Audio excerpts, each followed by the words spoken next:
Ka san cewa Moniepoint sun fito da wani sabon tsari wanda da kanka za ka iya apply ATM card a wurin agent ba tare da agent ɗin ya jona maka ba. Yanda za ka yi shi ne da farko za ka shiga app ɗinka na Moniepoint sai ka shiga gurin card.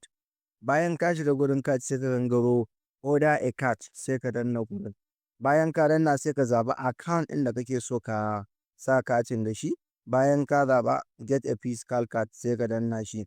In kana so a kawo maka katinka har gida, gashi nan delivery to me, a kawo maka katinka har gida sai ka yi amfani da shi. To wanda nake so in koya gashi shine collect card from sales agent sai ka danna shi.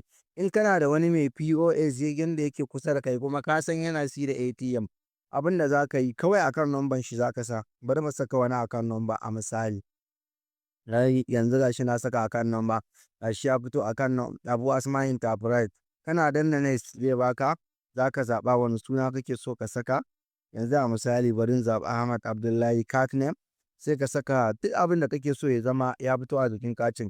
A ce na saka Abu Asma. To zai kawo nan, yanzu zai baka next gashi nan katin 1000 ne.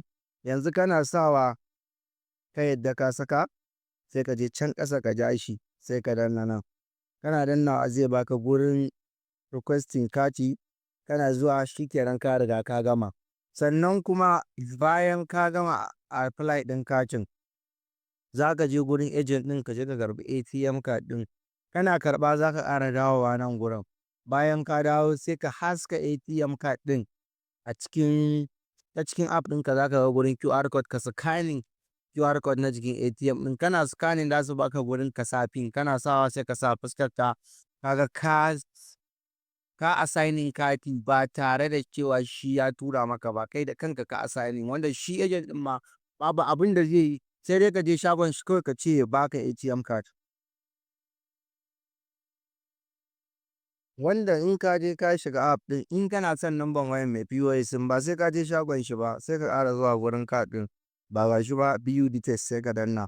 Kaga ga number wayan mai POS ɗin, ga email ɗin shi. Za ka iya kiran shi, ga delivery code naka. To yanda za ka yi kati kai da kanka, in ka riga ka apply katin kana da akan number mai POS ɗin, sai dai ka je shagon shi kawai ka ce ya baka ATM. Yana baka za ka tafi ka je ka ƙarasa komai da kanka, wanda ba tare da ya maka OTP ko ya assigning maka da kanshi ba.